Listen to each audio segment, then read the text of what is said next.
Hi everybody, welcome back to my channel. Today we're going to do a DIY Dollar Tree Farmhouse Tips and Dupes part 10.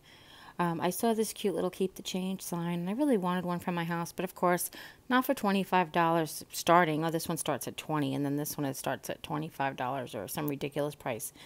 And I know I had plenty of mason jars around and I had plenty of equipment that I could use. Now this happens to be the back of a Dollar Tree frame from 2 years ago, but it is just the same material as any of the signs. And then you'll need a mason jar of your choice. You can get one at the Dollar Tree, one left over, you can recycle a jar, whatever. I'm also going to use a drill and drill bit, and I want to also show you that this material punches really easy with a screwdriver. I'm going to show you both methods. You're going to need some contact paper of wood grain of your choice. I'm actually going to use the antique birch, but this is the natural pine. You're also going to need some jute. That's how we're going to hang the jar onto the sign. So it's going to be super easy. You guys don't need any extra tools and don't need to run to the hardware store, okay? So because we can make this with any sign or piece of chipboard from the Dollar Tree, I want you to measure it, find the halfway point. That's just basic, simple math. I think everybody could probably do that. So if this one measures across at 9 and, don't laugh at me, 9 and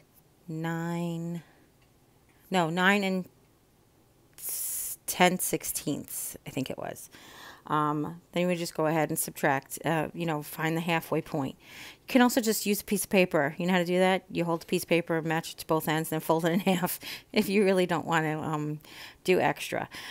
So then the other thing we're going to do is we're going to figure out which size mason jar we want and what we want the writing to be and how big we want the writing to be.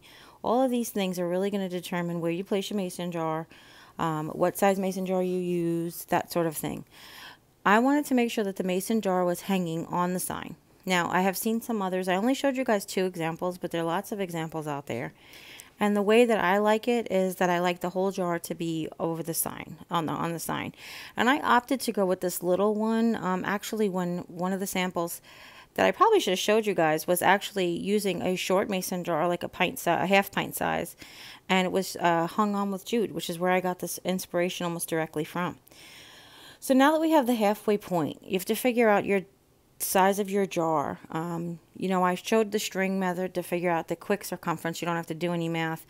You just hold the string. But what I decided to show you guys, the easiest way is to hold your jar where you can kind of see the dot directly in the middle of the jar. And then you're just going to mark on both sides of where it lands. It doesn't have to be all that complicated, but, we got to teach you guys how to do it in case you ever want to do it complicated. I don't know.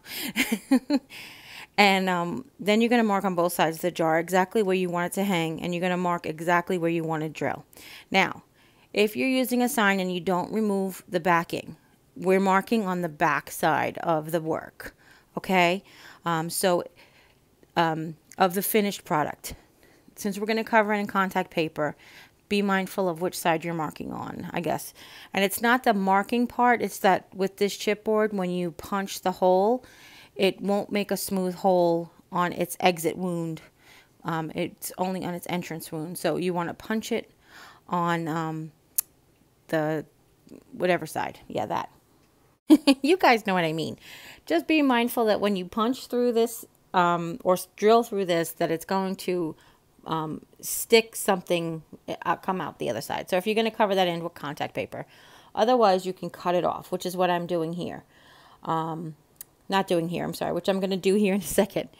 But first I've taken the drill bit. Now that drill bit totally is up to you, depending on what size hole you want to make, depending on how many times you want to put your jute through. I'm just going to opt up for wrapping the jar twice. And we'll show you that when we get to that. But if you want to make a bigger hole and really feel like you want to really secure the jar over, lots and lots and lots of jute, you can. I don't find it necessary. I have change in there. I've been in and out of it, and it doesn't seem like it's going anywhere. But you can always do that for yourself if you feel more comfortable. Now, there are lots of these. Oh, I'm showing you here how I'm just poking the holes at the top with the screwdriver, just to show you 2 methods, because not everybody has a drill. Not everybody's savvy with using a drill, but I did want to show you both methods, so I didn't make anybody angry. Just kidding, I don't care. I just wanted to show you guys both methods. There's this chipboard. This is a pretty lightweight one, and it went very easy with the screwdriver. All right, and I just used the screwdriver like a drill a bit. And I used the X-Acto knife sort of utility blade from the Dollar Tree to clean up the little material that was poking out of the exit wound.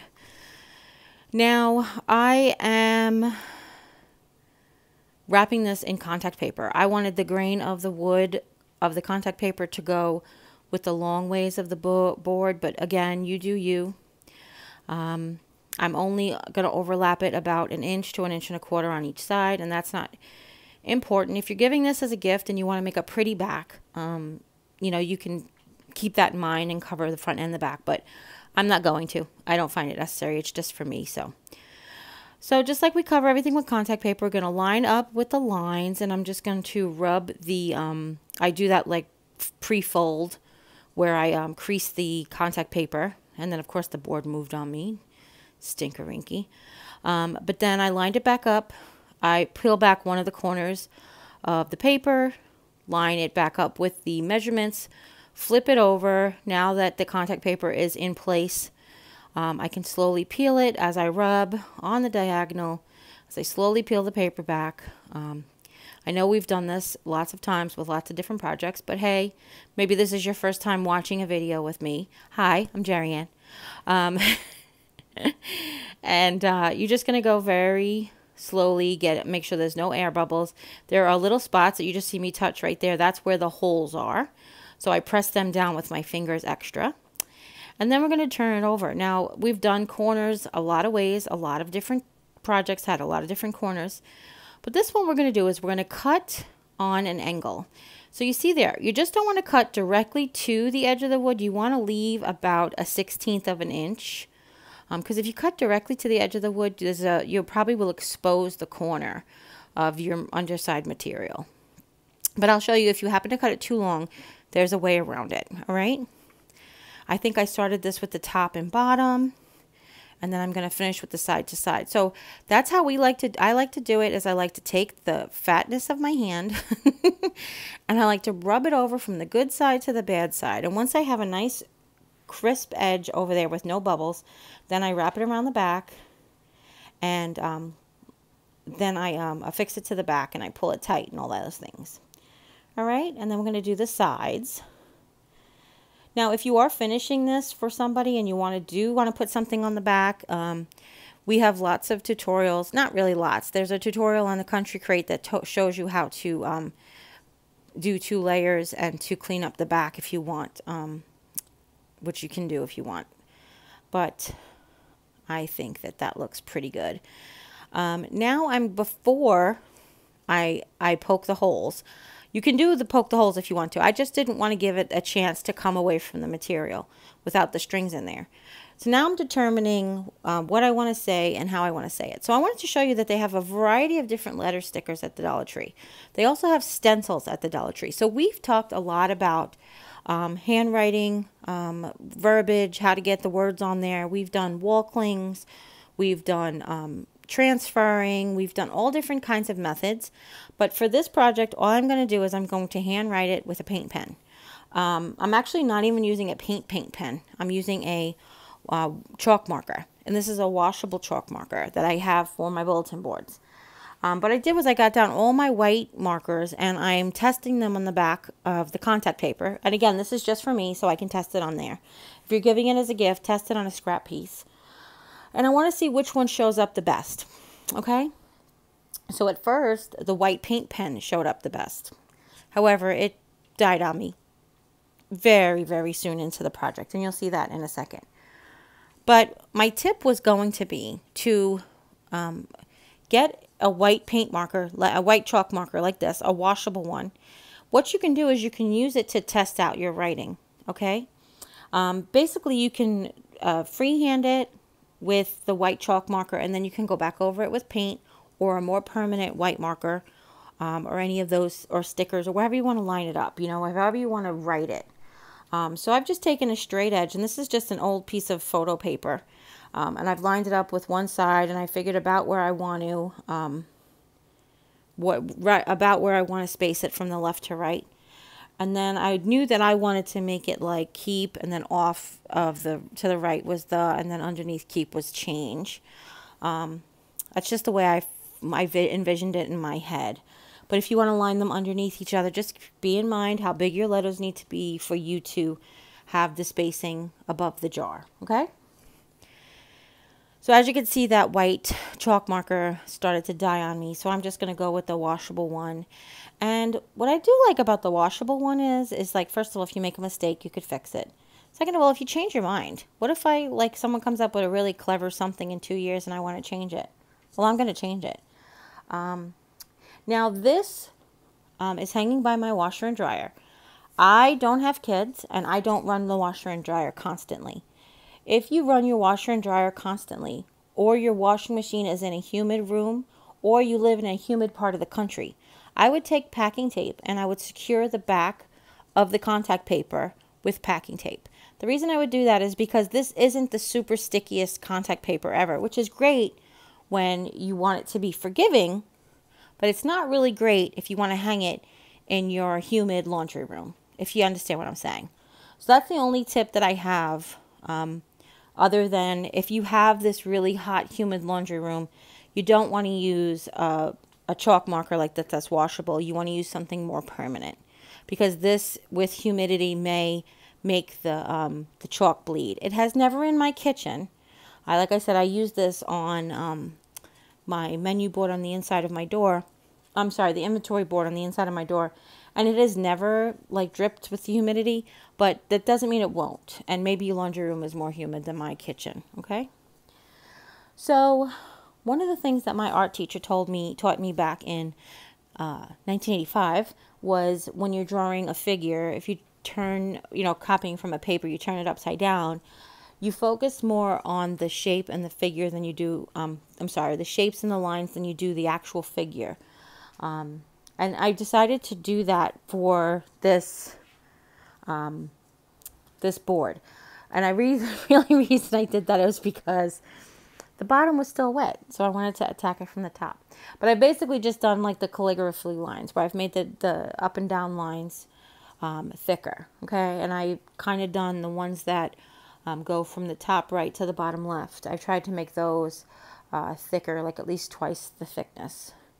And this isn't any font. This is just script. This is just my penmanship. It's funny because a lot of people often ask me about my penmanship and they wish they could write nicer. And obviously anything with practice, of course, we won't say that that's not true. But if you guys have been around for a while, you've seen my pumpkin that my dad carved. I don't know if people you're gifting these to or if your family members are sentimental, but I would give like anything to have a piece of artwork that my father had handwritten with his handwriting, to still have it after all these years. I have a couple of his signatures on the back of some of his carvings, but I don't really have any of his like signs and things like that, especially my mom too. She had the most gorgeous penmanship. I guess that's what happens when you go to Catholic school, I'm guessing. I have a love letter from my father to my mother that I cherish. I have my mother's old phone book. I just cherish those things. To me, I'm sentimental, so I wouldn't care if I had gotten something that was in her handwriting. Like the pumpkin that we made last week that said give thanks on it. That is so my handwriting. Like if I showed one of my sisters who made this, they would know for me. It was me in a second, So now all we're going to do is we're going to put the jute in there. So like I said before, depending on how many times you want the jute to wrap around, depending on how big you made your hole, you want to put the jute on there. Now don't put the jar on there because that's just going to be cumbersome. You want to just fit the jute in. So what I'm doing is, and also it's best to put the jute from the top down if at all possible. So I fit it down into the hole, and then I pulled it through the back, and then I pulled it over to the side. Well, no, then I put the other side in. Then I pulled the other one over to the side so that I can feed it back in on the same where the jute was coming out. Does any of that make sense? You guys see what I'm doing? Okay, good. Thanks. I'm telling you, sometimes. So you want to do this to both sides. So I have 2 pieces going across the front, 1 piece going across the back, and 2 ends coming out of the back. How's that? Does that make more sense? So now your mason jar or jar will have like a little rib under the neck or above the neck, right where under where the lid is. And that's where you want to catch. You want to catch it on the narrowest part of the jar. But you want to make sure that it has a lip above it so that it keeps the jar from falling down. All right, and then once you have it where you want it, I just put a secondary jar under there just to help me balance it. You want to just tie it really tight. You want to pull it tight like it's the tightest shoelaces you've ever tied. Tie a nice good knot on there, and that's it. Cut the ends of the string off. Now, what's great about using jute as opposed to like wire clamp or anything else is that you can change this jar out. If your family grows and your pocket change grows, put on a bigger jar. I mean, that's fine. Now, as far as the hanger is concerned, you do you with the hanger. I've just decided to put 1 string all the way through, tied it in the back, and then again, you make it as long as you want to, you make it as short as you want to. It's totally up to you. You can add a bow if you want to, and that's it. Very, very simple. This is the last actual DIY for the series. Again, it's using mason jars and wood and all of the fun things with the jute. And if you have any questions, leave them in the comments down below. There's one more video coming up where it's craft ideas, but mostly it's instructions and a synopsis. All right. So if you have any questions at all, leave them in the comments down below. Don't forget to share with friends and family. Anybody you know might be interested in seeing what we made here today, as well as catching up to the whole series. And if you haven't yet, click subscribe. And when you do, a little bell will pop up. When you ring that bell, YouTube will let you know whenever I upload a new video. And as always, you take care. God bless. And we'll see you next time. Bye.